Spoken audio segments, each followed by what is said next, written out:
Amen. Est-ce que vous comprenez cela? Donc, je disais ceci. L'appel d'Abraham, Dieu l'appelle comme tout autre croyant. Et au début de son appel, quand Dieu l'appelle, il lui donne la promesse du fils. Vous comprenez ça? Et Abraham typifiant l'église dans l'Ancien Testament. C'est ça aussi que nous avons été dans le Nouveau. Quand le Seigneur vient, Frère Branham dit que le Seigneur a plus parlé de sa seconde venue. Il a plus parlé de la promesse de sa seconde venue. Et il parlait à ça, de ça à qui? Il parlait de ça à l'église. Que lui allait revenir. En ce temps-là, Dieu place l'église dans la même position qu'Abraham. Depuis le tout début, depuis le commencement, il donne la promesse de sa seconde venue. Vous comprenez ça? Et Abraham entre dans l'attente de cette venue-là. Et c'est ça qui faisait qu'Abraham puisse croire qu'Isaac viendra. Mais remarquez une chose très capitale et doctrinale. Il est arrivé à un moment où Abraham pensait que c'est Eliezer de Damas qui accomplira la promesse. Et en ce temps où je parle ici, où je prêche ici, beaucoup de nos frères sont dans cette position où ils disent que la seconde venue Seigneur s'est accomplie en Eliezer. C'est la même chose qu'Abraham a pensé. Il dit à Dieu, voici je m'envoie son fils. Est-ce que c'est Eliezer de Damas qui sera mon héritier? Alléluia. Qui va hériter tout de moi? Je lui dis non, c'est pas lui. Mais ton fils viendra. À un moment donné, Abraham pensait que la promesse d'Isaac devait s'accomplir avec Eliezer. Donc nous savons que Eliezer aujourd'hui, c'est William Abraham. Mais la promesse de la vie d'Isaac ne devait pas s'accomplir avec Eliezer. J'ai dit non, Eliezer est là, mais Isaac viendra. Je me sens bien. Vous voyez? Pourquoi Abraham a pris cette position? Pourquoi Abraham a pris cette position? C'est parce qu'il était fatigué de l'attente du Seigneur, de l'attente d'Isaac. Alors il s'est dit, je place la promesse sur Eliezer. Et il pensait que c'est Eliezer qui devait accomplir la promesse. Mais c'était pas Eliezer qui devait accomplir la promesse de la vie d'Isaac. Je me sens bien. Alléluia. Et Dieu dit à Abraham, ce n'est pas lui. La parole corrige toujours l'erreur. Alors, suivez-moi ici, mes frères.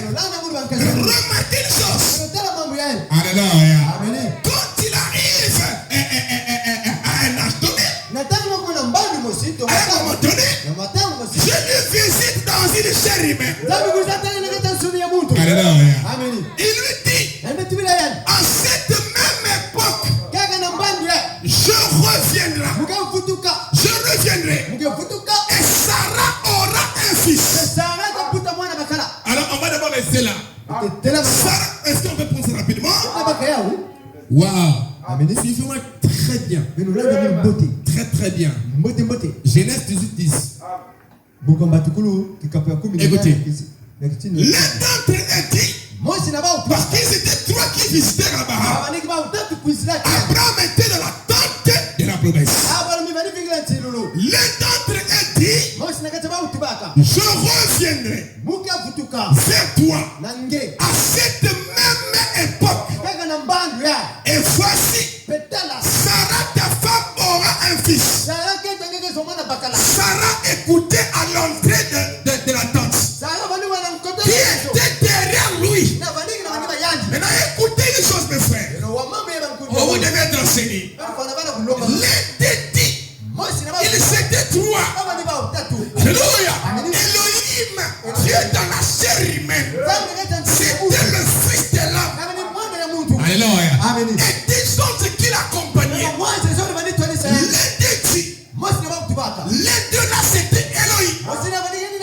L'un dit, je reviendrai vers toi à cette même époque. Quelle époque? À quelle époque Abraham vécut-il? Il vécut à l'époque de Sodome et Gomorrhe. Ici, les grands Elohim fait la promesse du retour aux mêmes époques. Je me sens bien. Quand il était là avec Abraham, quand il parle à Abraham, quand Abraham croise le ministère du fils de l'homme, ça produit la transformation. La sémence de la foi a été vivifiée. Abraham, sa foi a amené la translation. Elohim avait amené un dernier message qui a amené la translation chez Abraham. Maintenant, ici, quand il parle, il est en train de promettre une deuxième venue. Depuis la Genèse 18. Mais c'est cette venue-là que le frère des gens le fait. Confondre. Amen. Suivez-moi très bien. L'un dit, je reviendrai vers toi à cette même époque. Et voici, Sarah, ta femme, aura un fils. Alléluia. Revenir dans la même époque fait allusion à Luc 17. Elohim allait revenir. Voilà pourquoi la question fut posée. Quand le fils de l'homme viendra, trouvera-t-il la foi sur la terre? Vous comprenez ça? Ça, c'est la promesse de Genèse 18. Où Dieu devait être dans une chair humaine. Donc ici, quand ça s'accomplit avec Abraham, Isaac n'est pas encore venu. Vous voyez ça? Ça veut dire que Dieu dans la chair humaine qui visite Abraham, c'était pas la promesse d'Isaac. Mais il vient plutôt dire à Abraham que Isaac, ton fils, tu l'auras. Vous comprenez ça? Il vient dire à Abraham, ton fils, tu l'auras. Mais quand Elohim visite Abraham, Isaac n'est pas encore venu. Alléluia. Vous voyez que cette visitation était la 7e visitation. Et c'était pas la venue d'Isaac. Alléluia. Maintenant, ici, le grand Elohim donne la promesse de revenir dans la même époque. Ça veut dire qu'il devait revenir de la même manière qu'il était venu. Ça veut dire que l'Esprit de Dieu prendra un corps pour discerner les pensées du cœur. Mais ça, ce n'est pas la venue d'Isaac. Alléluia. Vous comprenez ça? Wow. Et cette promesse qui fut promise, c'est la même que Jésus est venu répéter dans Luc 17. Quand il dit ceci, ce qui arrive du temps de l'autre arrivera pareillement. Les hommes mangeaient, buvaient, achetaient, vendaient, plantaient, baptisaient. Va baptiser. Amen. Mais le jour où l'autre sortit de Sodome, une pluie de feu et de souffle tombait du ciel. Elle a vu tous périr. Il lancera de même le jour où le Fils de l'homme paraîtra. Alléluia. Vous comprenez ça? Et puis Abraham est venu. Il fait la différence entre la venue et l'apparition. Parce qu'il y avait une différence entre la visitation des grands Elohim et la venue d'Isaac. C'est ça qu'il fait. Mais alléluia. Même quand vous lisez la Bible, là où on parle de l'apparition, on parle de la venue dans la Bible. C'est-à-dire que dans le langage, chose. Pourquoi c'est la même chose? Parce que c'est toujours le Seigneur qui vient. Mais ici, c'est un homme fait cette différence entre Dieu qui descend dans une chair humaine avec Isaac. Lorsqu'il dit, si Jésus-Christ venait avec le marque de clous, je ne croirais pas ça. Pourquoi? Parce que dans cette période-là, il devait utiliser un autre corps que son corps. Amen. Mais il dit que c'est l'apparition. Il ne met pas ça en rapport avec la venue d'Isaac. Alléluia. Parce que c'est deux promesses différentes.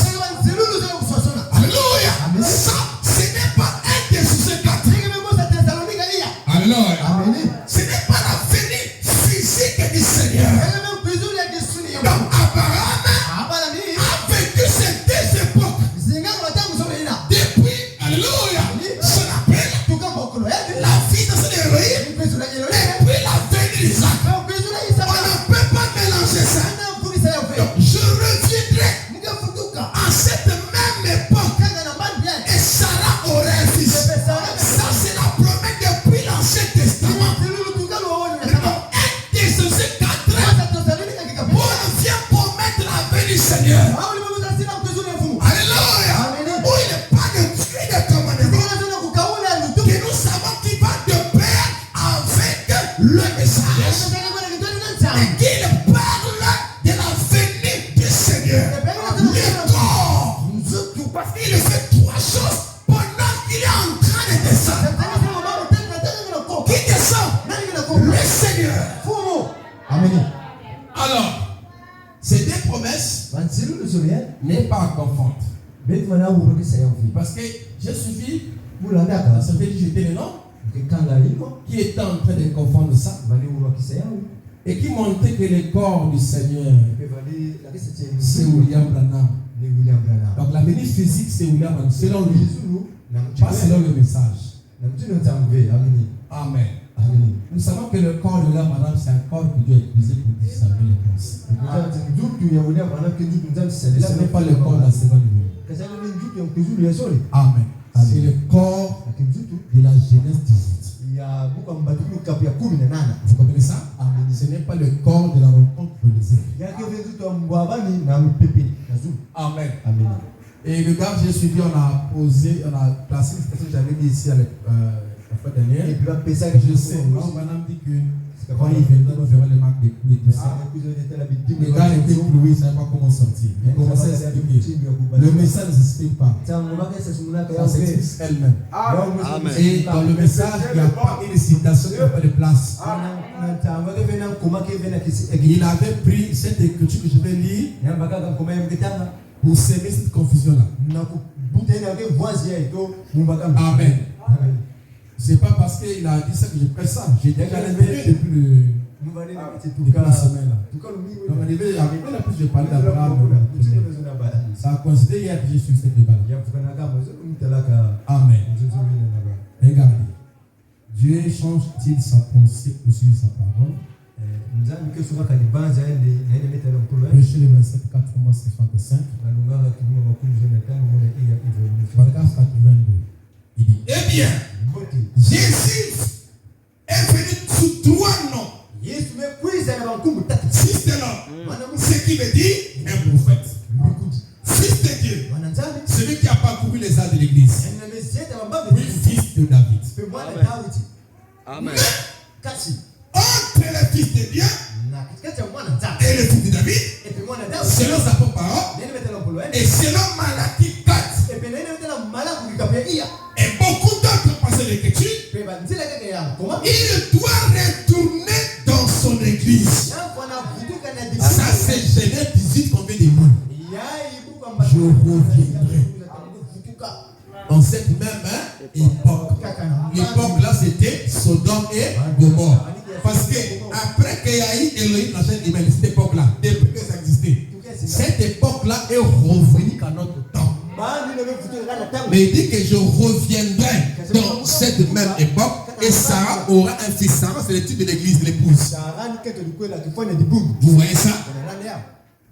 Il dit, il doit retourner dans son église sous une forme physique. Ça, ce n'est pas la seconde venue. Sous une forme physique.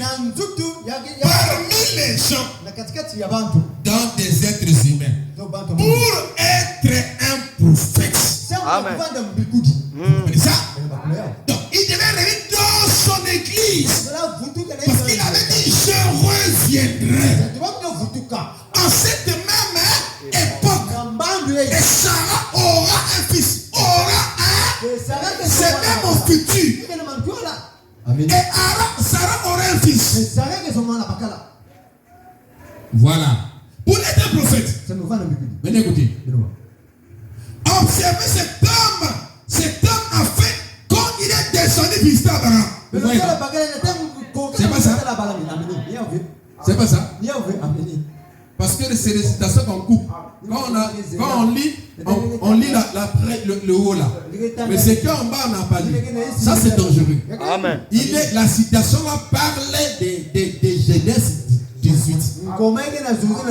Ça parle, donc il devait retourner sous forme physique. Ça veut dire qu'il devait rentrer dans un prophète pour discerner les pensées du cœur.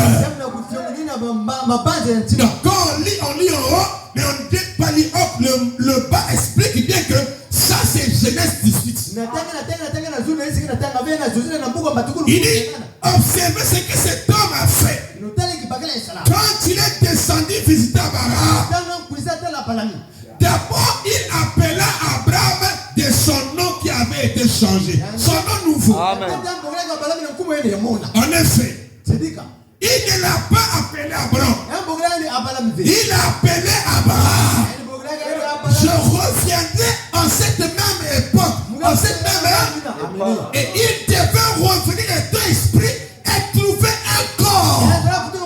Ce corps-là n'est pas le corps de la seconde venue, mais c'est un corps qui est utilisé par l'esprit et qui retourne à la terre comme le premier corps de Jésus-Christ. Alors, est-ce que c'est bon? Il dit, et appelle Abraham, voilà, il dit, eh bien, après qu'il a fait cela, eh bien, nous voyons qu'il a demandé, où est Sarah, ta femme? Sarah. Non, Sarai. Ah, non, Sarai. Sarai, parce que c'est le V, non. Eh bien, a-t-il dit qu'il est dans la tente derrière toi? Dieu devait retourner, c'est l'esprit. Et trouver un corps parmi les gens pour accomplir le discernement des pensées du cœur. Mais ça, ce n'est pas la venue d'Isaac. Ça, ce n'est pas la seconde venue de Jésus dans son corps physique. Amen. Est-ce que quelqu'un me comprend? Mais plutôt le gros d'Élohim est esprit descendant pour accomplir la promesse de Genèse 18. Quand Jésus a amplifié ou en a parlé dans Luc 17. Alléluia. Mais quand il vient à cette époque-là, alléluia, dans la chair humaine, c'est là où c'est qu'il donne le dernier message à Abraham. Écoutez, juste avant le jugement, vous voyez, le dernier message que Elohim donne à Abraham, c'est le message du troisième poule qui devait donner la foi de l'enlèvement, la foi pour être translaté. Alléluia. Abraham n'est pas mort pour recevoir Isaac, mais son corps est ressuscité pour recevoir Isaac. Son corps a été changé pour recevoir Isaac sans mourir. Amen. Alléluia. Frère qui sentait simplement que les cheveux de Sarah commençaient à changer. Et Sarah aussi dit, que les épaules d'Abraham commençaient à changer. Chez cheveux aussi, tout ça. On change et puis ils sont redevenus jeunes pour recevoir Isaac. Amen. Écoutez.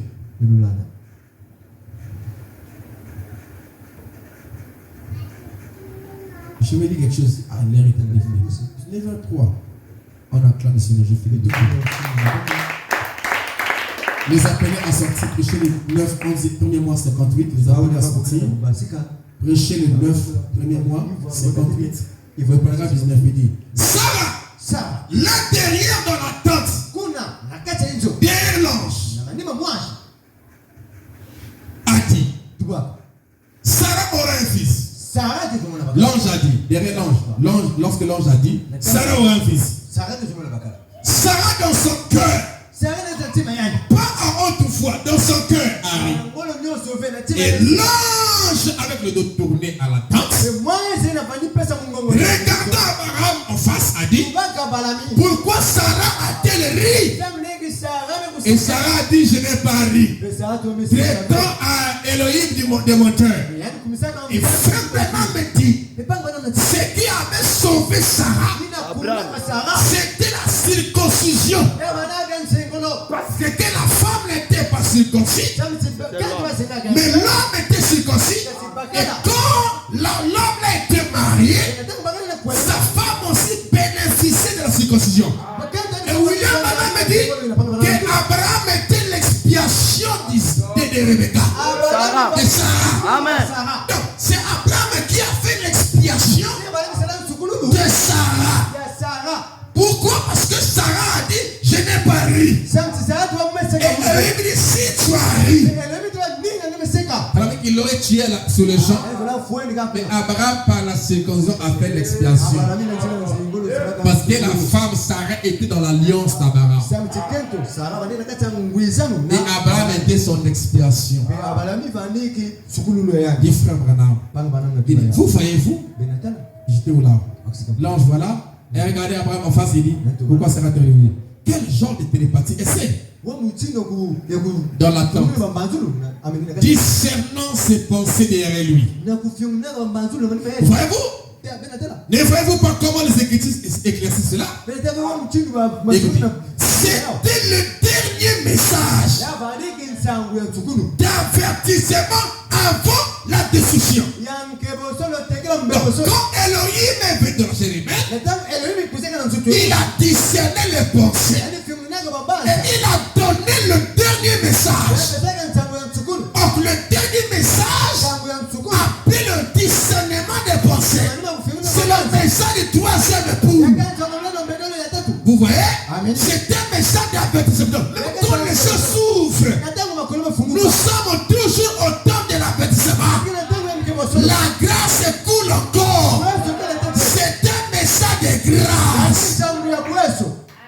Parce qu'il y avait les sept sangs sous forme ou plutôt les 7 rêves qui étaient les rêves faits par le sang avant l'entrée du Saint des Saints. Mais dans le Saint des Saints, il y avait une grande partie du sang qu'on avait appliqué sur le trône. Donc le message du 7e ange et la prière de fête, alléluia, ça vient du Saint des Saints. Amen. Vous comprenez ce que je veux dire, non? Ça vient du trône. Parce que le tonnerre, alléluia, la voix qui a parlé depuis le trône. Et ça donne le message de l'heure. Que Branham appelle le message de grâce. Amen. C'est pour cette raison, jusqu'en 64, 65, William Branham continuait d'appeler les âmes à l'autel, de prêcher la parole, de gagner les âmes au Seigneur. Alléluia. Je me sens bien. De faire les convertis. Parce que c'était un message de grâce. C'était le dernier message. Juste avant que Sodome ne soit brûlé. Sodome brûlé, c'est le type du jugement. Donc Malachie 4 vient avant le jour grand et redoutable. Un jour de grâce. Il dit, c'était le dernier message d'avertissement avant la destruction. Ouvrez vos yeux. Derrière lui, dans la tente, pas à haute voix, mais dans son cœur, l'ange du Seigneur a discerné ce qu'elle avait fait. Pourquoi a-t-elle ri? Hein? Elle avait été désignée. Elle tremblait. Elle a dit, j'ai pari. Il a dit, oh, si tu arrives. Écoutez. C'était l'ange apportant le dernier message. Et nous savons que l'ange, en notre temps, a apporté le dernier message. Alléluia. Qui est le message qui était dans la constellation des anges. Donc, frère, c'était l'ange apportant le dernier message. Ce n'était pas la veille d'Isaac, mais c'était l'ange apportant le dernier message. Et c'est ce dernier message qui procure la foi pour l'enlèvement. Qui est le message de la première importance maintenant.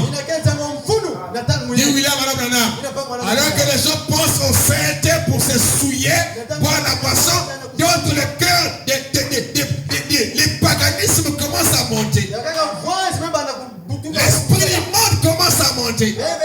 Pour nous, les fêtes ne nous intriguent pas. Nous recevons le dernier message ce soir qui donne la foi de l'enlèvement. Je me sens bien. Oh, on va manger quoi? Manger la parole.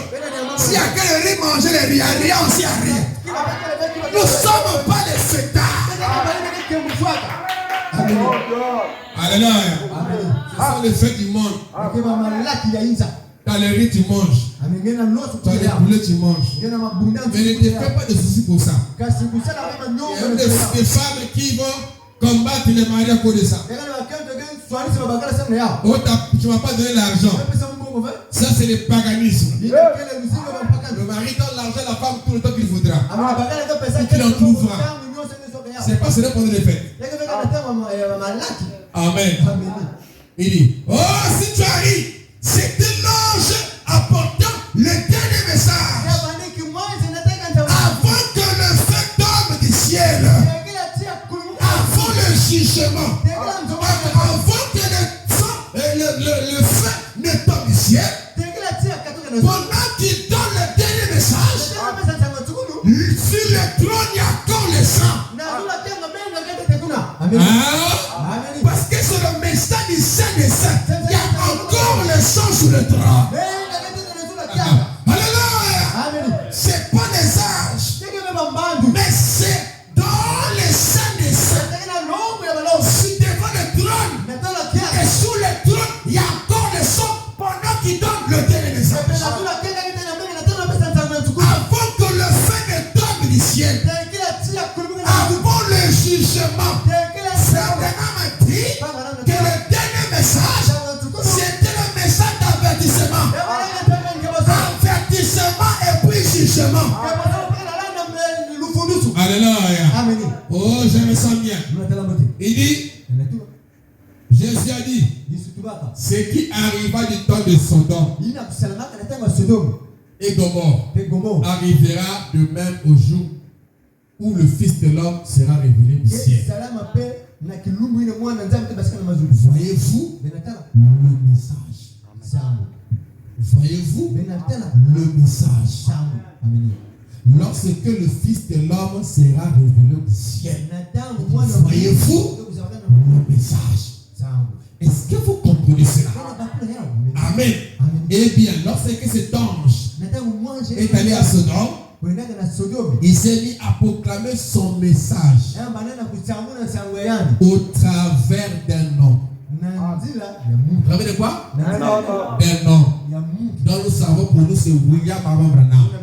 Le dernier message de l'ange a été proclamé au travers d'un homme. Ce n'est pas la seconde venue du Seigneur, où Isaac qui se passe à travers Élisée. Mais c'est l'ange du Seigneur qui proclame son message à travers un homme. Et c'est le dernier message. Amen. Ce n'est pas Élisée de Damas qui a accompli la promesse de vie d'Isaac. C'est ce qui Abraham pensait. Mais ce n'était pas Isaac. Et ce n'était pas Élisée. Dieu lui a dit Isaac viendra. Amen. Est-ce que c'est bon? Il dit lorsque le fils de l'homme sera au ciel, voilà. Il dit, eh bien, lorsque l'homme s'est entendu à son homme, il s'est mis à proclamer son message. On travers d'un homme. On s'est moqué de lui. Ils ont ri de lui. Ils n'ont pas voulu recevoir le message. Ils ne veulent pas non plus aujourd'hui. Donc, ils ne veulent pas non plus aujourd'hui recevoir le message. Pour être enlevé, il faut d'abord recevoir le message. Recevoir le message, ce n'est pas la seconde venue. Amen. Amen. Mais je reviendrai. Et Sarah aura un fils. Et Jésus dit, je reviendrai vous prendre. Ces deux promesses différentes. On ne doit pas mélanger. Je reviendrai. C'est Elohim qui dit, à cette même époque, il sera dans la chair humaine d'Israël les pensées du cœur, donnant son dernier message. Mais ce n'est pas le Seigneur qui revient prendre son épouse. Isaac va revenir. Maintenant, si les gens prennent position comme Abraham, c'est qu'ils attendent la promesse et commencent à penser que c'est Élisée de Damas qui accomplira la promesse d'Isaac. Alors Dieu est encore là pour leur dire, ce n'est pas Élisée de Damas, mais c'est plutôt Isaac qui viendra comme promis accomplir ce que je t'avais promis depuis le début. Maladie 4, c'est une promesse. Ce n'est pas le même que 1 Thessaloniciens 4. Ou bien c'est que Jésus dit que je reviendrai. Elohim a dit je reviendrai. Ok? Jésus aussi a dit je reviendrai. C'est deux promesses différentes. Amen. Jésus a dit, et Elohim a dit je reviendrai. Donc, il devait revenir parmi les humains sur la terre, discernant les pensées du cœur. Mais Jésus devait revenir prendre sa femme, pas pour discerner les pensées du cœur. Ça, il est fait bien avant étant esprit. Amen. Et pour augmenter la foi d'Abraham, je finis à bientôt là. Vous allez me donner juste une citation, je vais lire, et puis on va finir. Il dit, ils ne veulent pas non plus, ils ne veulent pas non plus aujourd'hui. C'est tout à fait la même chose. Amen. Il ne croyait pas. Il ne reste qu'une seule chose. Le jugement. Amen. Donc le dernier message, je pense shalom pour finir. Shalom. Bonjour shalom. Pour voir ce dernier message, et après l'ouverture des eaux. Amen. Shalom du 12 premiers mois, comme il y en a deux, 19. Ça c'est les 12 premiers mois, 64. Et ça encore 7 jours après, le 19. Ça c'est les 12. Paragraphe 170, il dit.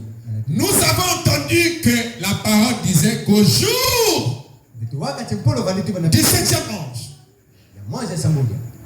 dans l'art de l'église, il a dit que le message du 7e ange serait le dernier message. Ce qui arriva du temps de Noé ou du temps de Lot arrivera pareillement au jour du fils de. Là-bas, il y a un dernier message.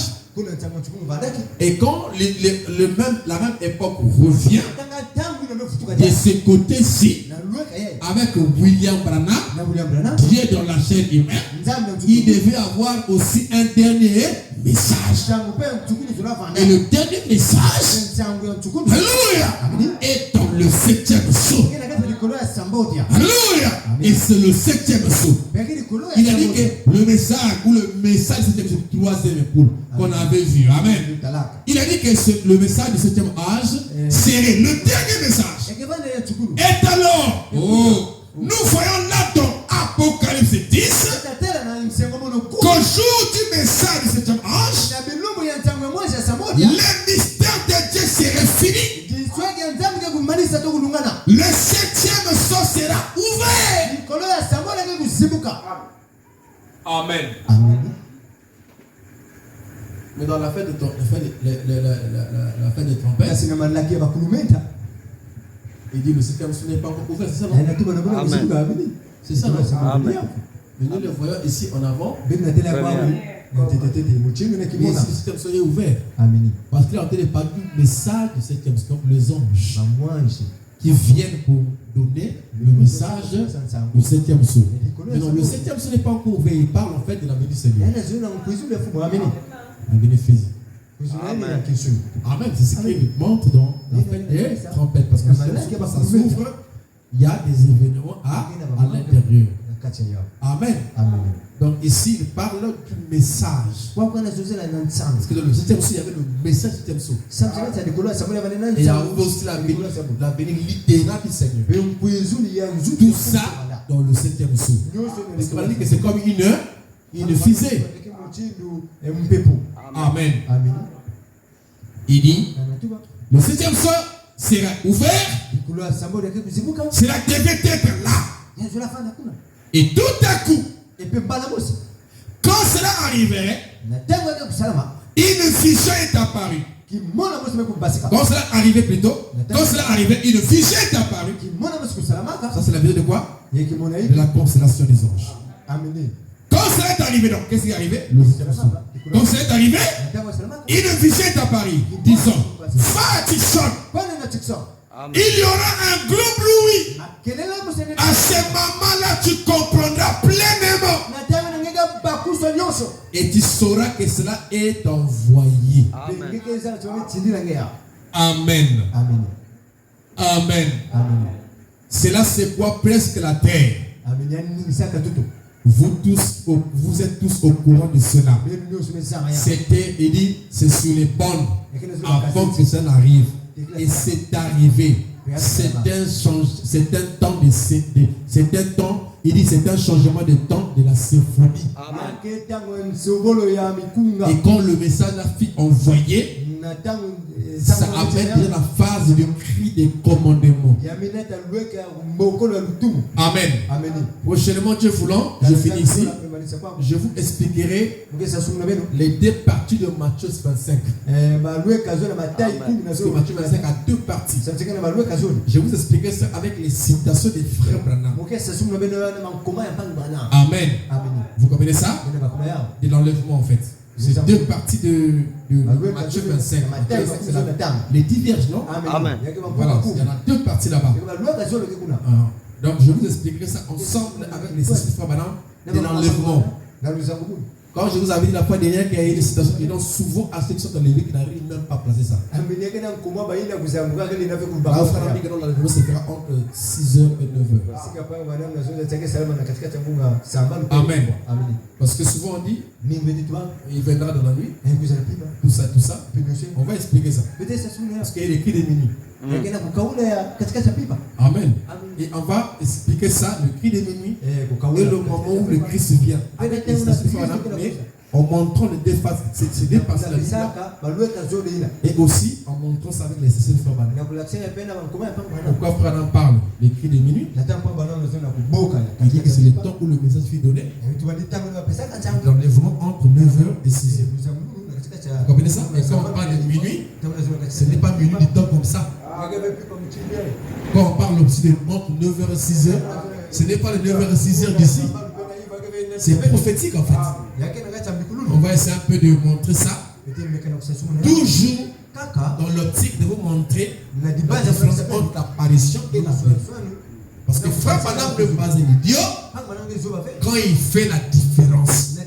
Dans la pensée, il est en choses. Quand il dit qu'il y a une différence entre la venue, entre l'apparition et la venue. Il dit l'apparition, c'est maintenant. La venue, reste encore à venir. Voilà pourquoi Frère Branham attendait la venue, pas l'apparition. Parce que l'apparition, ça commence déjà là. Mais la venue, il attendait.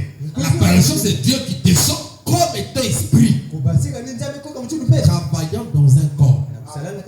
Et le corps de Frère Branham n'est pas le corps de Jésus-Christ. C'est une erreur grave. Le corps de Frère Branham, c'est son corps à lui, que Dieu prend pour utiliser.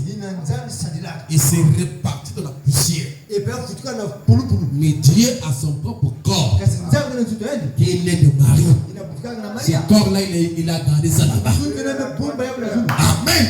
Ça existe. Maintenant, il y a des corps qu'il prend pour utiliser comme un corps. Parce que Hébreux 13, 8, il veut dire Jésus-Christ, à l'exception de son corps physique. On dit qu'il a son corps physique. Maintenant, à l'exception de son corps physique, c'est l'esprit, non? C'est l'esprit, non? Prenons de notre corps. Et le corps là ne peut pas être appelé corps du Seigneur de sa seconde venue. Non. Parce que dès qu'il prend un corps, c'est pour l'utiliser. Pour un travail donné. Que le Seigneur bénisse. Merci.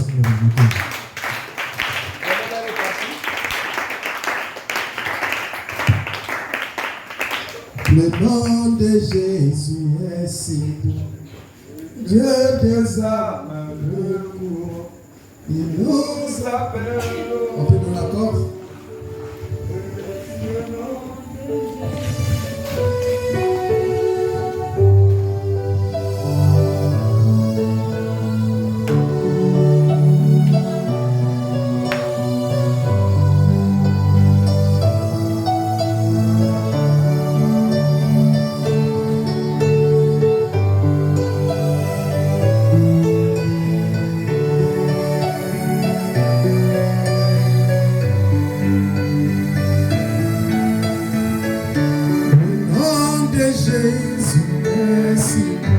Le Dieu des âmes le court, il nous appelle au rendez-vous. Ce nom de Jésus, oh Jésus, béni soit son nom. Jésus, oh merveilleux nom. Jésus, sois adoré. Oh Jésus, béni soit son nom. Jésus, oh Jésus, suprême au sang, sois adoré. J'aime ces noms dans le chant, il me soutient sur le chemin. La musique est un son divin, c'est nom de Jésus. Oh Jésus, béni soit son nom. Jésus, oh merveilleux nom. Jésus, sois adoré pour tout. Oh Jésus, béni soit son nom. Jésus, oh merveilleux nom. Jésus, sois adoré. Et si parfois je suis tombé, si dans le mal je suis tombé, son nom puissant m'a révélé. Et c'est nom de Jésus, oh Jésus, béni soit son nom. Jésus, oh merveilleux nom. Jésus, sois adoré pour toujours. Oh Jésus, béni soit son nom. Jésus, oh merveilleux nom. Jésus, enfin je le verrai. Alors sans fin je redirai. C'est nom de Jésus. Oh Jésus, béni soit son nom. Jésus, oh merveilleux